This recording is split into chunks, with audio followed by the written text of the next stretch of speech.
Hello everyone, आज हम लोग लेने वाले हैं F5 का फाउंडेशन कोर्स 1 का unit 1 overview of Indian society का लेक्चर नंबर 15, जिसके अंदर आज हम लोग जो हमारे बचे हुए रूरल कैरेक्टरिस्टिक्स है उनको लेने वाले।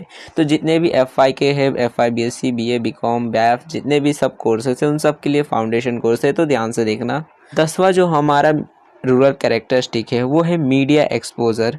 अब इसका मतलब होता है कि जो भी देश दुनिया में जो जो खबरें चलती रहती है, जैसे कि रशिया और यूक्रेन में लड़ाई हो रही है, तो ये सारी जो खबरें है ना, इसको पहुंचने को हम बोलते हैं मीडिया एक्सपोजर। की इन्फॉर्मेशन जो है वो आपके पास एक्सपोज होती है, पहुंच जाती है, देश दुनिया की जो खबरें रहती है। तो गाँव में किस तरह से पहुँचती है, तो देखो पहला पॉइंट कहता है कि the media exposure of rural masses is comparatively low as compare to urban area. मतलब शहर में लोग जो है वो ज़्यादा देश दुनिया की जो खबरें रहती है वो जान पाते हैं और गांव के लोग उतना नहीं जान पाते हैं। अब उसके पीछे रीज़न ये रहता है कि देखो, गांव की अगर परसेंटेज की बात करें कि कितने लोगों के पास टेलीविज़न या फिर न्यूज़पेपर लोग पढ़ते हैं, तो काफ़ी सारा कम संख्या है। मतलब पूरे गांव में 100 लोग में से सिर्फ एक दो आदमी मिलेगा जो न्यूज़पेपर पढ़ता होगा। एक आदमी के पास टीवी रहता है गांव के अंदर, बड़ी मुश्किल से टीवी मिलेगा एक गांव के अंदर। तो इसकी वजह से क्या होता है, लोग उतनी ज़्यादा इन्फॉर्मेशन ले नहीं पाते हैं कि दुनिया में क्या क्या चीज़ें हो रही है, यूक्रेन किसको मार रहा है मालूम ही नहीं पड़ेगा। तो ये सारी इन्फॉर्मेशन पहुंच नहीं पाती और एक ही बस उनका मतलब एक बच जाता है सोर्स जिसकी मदद से वो इन्फॉर्मेशन को ले सकते हैं, जो होता है रेडियो। और कह सकते हैं उनका मैक्सिमम एक्सपोजर होता है मीडिया का, कि अगर कुछ इन्फॉर्मेशन है कि देश दुनिया में कुछ हो रहा है, कुछ बहुत बड़ा चीज़ हो रही है, तो रेडियो की मदद से ही वो सुन सकते हैं। तीसरा पॉइंट कहता है कि due to low media exposure the government campaigns on family welfare and other social issues do not reach to the masses in village. मतलब कि अब क्योंकि देखो गांव के अंदर लोगों के पास टीवी नहीं है, न्यूज़पेपर पढ़ते नहीं। अब उसके रीज़न ये रहता है, न्यूज़पेपर इसलिए नहीं पढ़ते क्योंकि देखो पहली बात तो गरीब है तो टीवी नहीं खरीद सकते, उतने पैसे नहीं रहते।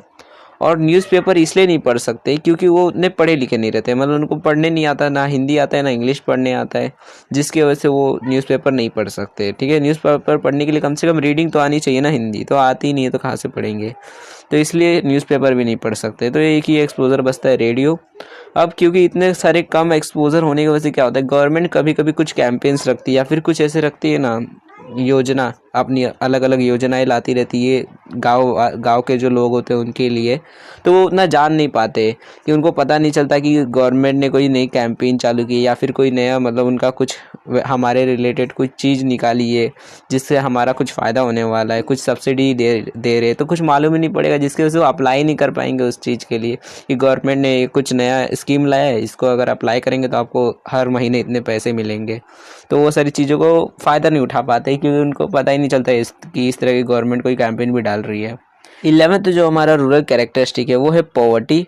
अब देखो 2011 के सेंसस से पता चला है कि हमारे इंडिया की जो टोटल पॉपुलेशन है उसमें से 21.92% जो पॉपुलेशन है वो पॉवर्टी लाइन से भी नीचे जीती है, मतलब दिन का 100 रुपये से भी कम कमाती है।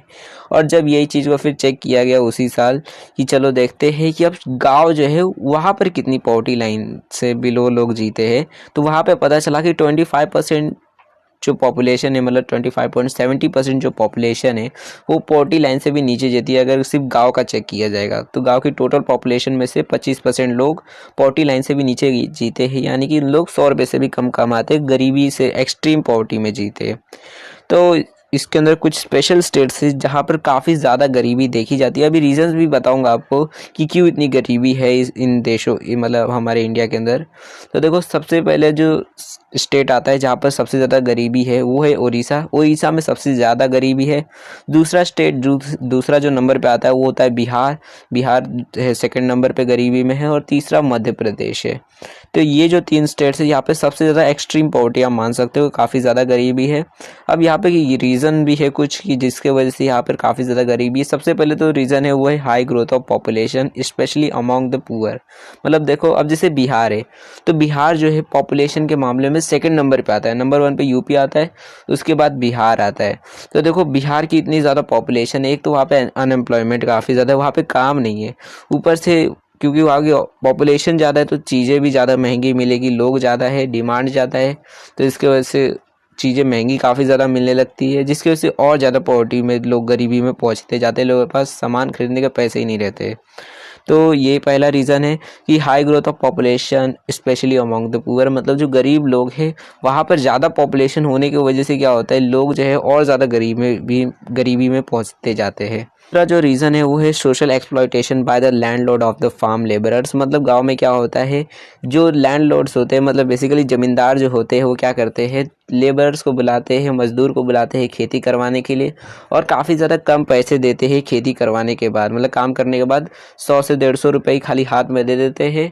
और उसके पीछे ये दिमाग लगाते हैं उन लोग कि क्या करते हैं, काम करवाने के बाद शाम को या फिर दोपहर को खाना उन लोग खिला देते हैं। मतलब ज़मींदार जो है थोड़ा बहुत खाना खिला देगा और उसी में ऐड करके वो दे देगा कि तेरे को मैंने 100 रुपये दिया है और खाना भी तो खिलाया, सब मिला जुला कर हो गया तेरा पैसा। तो इस तरह से काफ़ी ज़्यादा लूट जाते हैं। थर्ड जो हमारा रीज़न है वो है मल प्रैक्टिस बाय मनी लेंडर। मतलब क्या है कि गांव के जो उधारी देने वाले होते हैं वो क्या करते हैं, काफ़ी ज़्यादा मतलब इंटरेस्ट चार्ज करने लगते हैं अपने जो गरीब लोग हैं उनके ऊपर, लोगों के ऊपर। मतलब किसी ने अगर 10,000 का लोन लिया है तो उसके ऊपर 3,000 का इंटरेस्ट लगा देते हैं। मतलब 20-30% इंटरेस्ट लगा देते हैं पूरे पैसे का, वो भी साल भर का नहीं, महीने का ही। मतलब 1 से 2 महीने का ही उतना इंटरेस्ट लग जाता है कि अगर 10,000 लोन लिया है तो उसके ऊपर 2 से 3,000 रुपये तक का इंटरेस्ट लगा देते हैं। तो काफ़ी ज़्यादा 20-30% महीने का इंटरेस्ट लग जाता है। मतलब साल का मान लो 100 से 150 तक इंटरेस्ट लग जाता है। तो काफ़ी ज़्यादा इंटरेस्ट चार्ज करते हैं, जिससे वजह से और ज़्यादा गरीबी बढ़ती है। जो आदमी रहता है वो खाली इंटरेस्ट ही भरने में उसके सारे पैसे चले जाते हैं, और जो मेन पैसा है 10,000 वो तो भर ही नहीं पाता है। दो जो चौथा रीज़न है वो है poor implementation of anti poverty measures. मतलब गवर्नमेंट के काफ़ी सारे ऐसे मतलब स्कीम्स रहती है, काफ़ी सारे मतलब ऐसे नए नए चीज़ें लाते हैं जिसकी वजह से गरीबी थोड़ी सी कम हो। जैसे कि प्रधानमंत्री रोजगार योजना, मतलब ये सारी जो योजनाएं होती है जिसकी वजह से लोगों को काम मिले और गरीबी थोड़ी कम हो। तो उसका भी उतना अच्छे से इम्प्लीमेंटेशन नहीं हो पाता है गाँव के अंदर। पहले ही बताया, वहाँ पर पहली बात तो स्कीम्स गवर्नमेंट की उतनी पहुँच नहीं पाती है, लोगों को पता ही नहीं चलता। ऊपर से पता भी चलता है तो जो सरकारी जो कर्मचारी होते हैं उतना जल्दी देते नहीं, घूस मांगने लगते हैं, जिसकी वजह से उतना हो नहीं पाता है सही ढंग से गांव के अंदर। तो ये कुछ रीजंस है जिसकी वजह से पॉवर्टी जो है गांव के अंदर ज़्यादा बढ़ती है।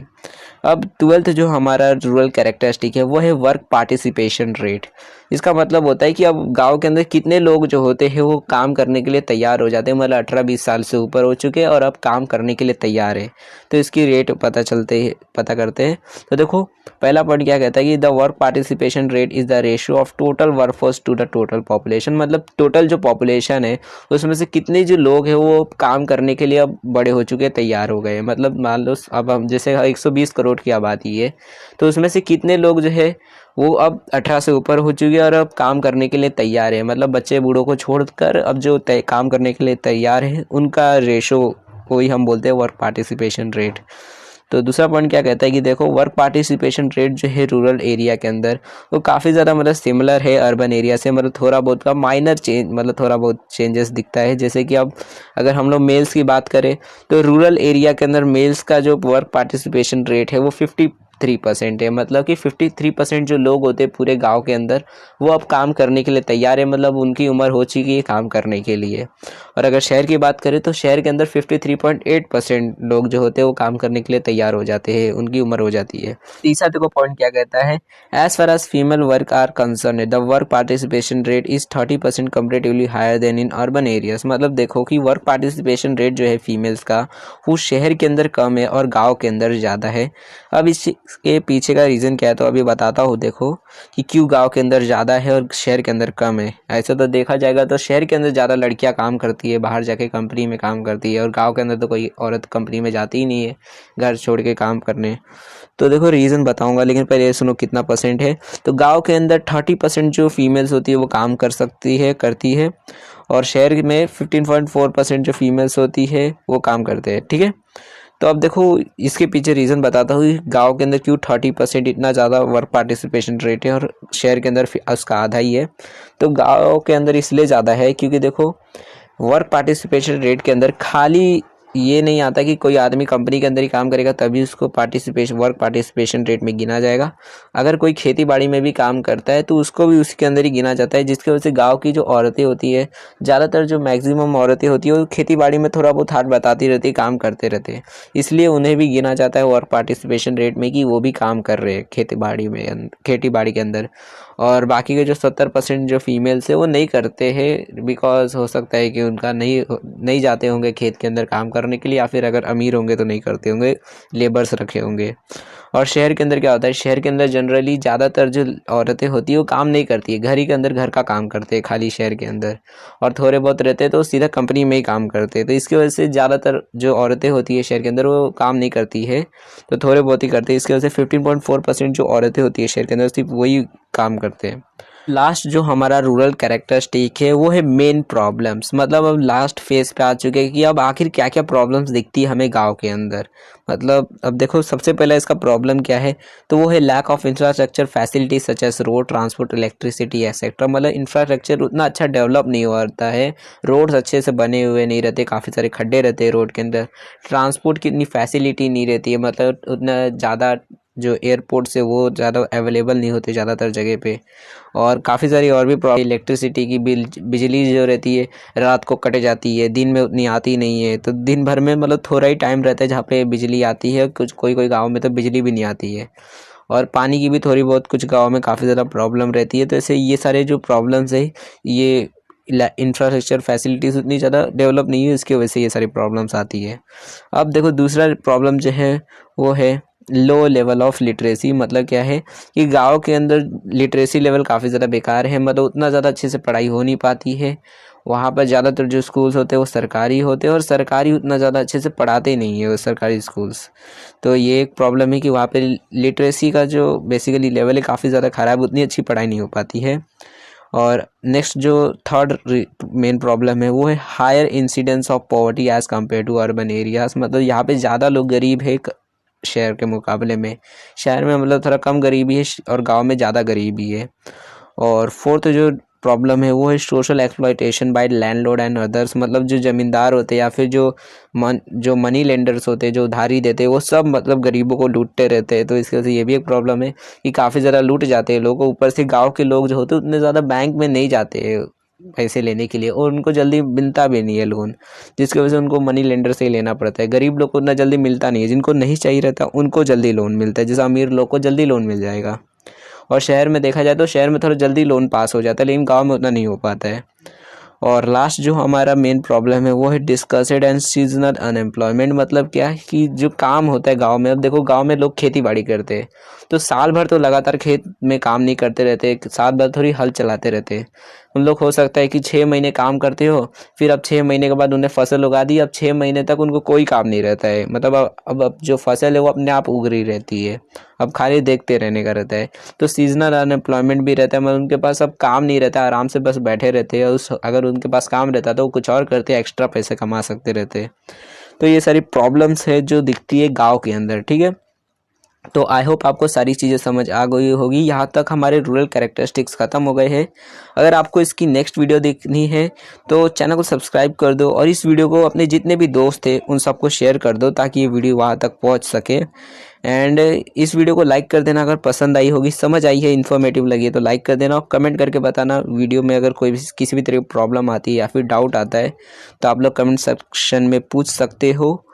And thanks for watching my video. हम अपने नेक्स्ट वीडियो में मिलेंगे। इसकी नेक्स्ट जो वीडियो है वो अर्बन कैरेक्टरिस्टिक के ऊपर है, तो वो यहाँ पर आ गई होगी अगर लेट देख रहे हो तो, और अगर आप तुरंत देख रहे हो तो चैनल को सब्सक्राइब कर दो, जल्दी आ जाएगी।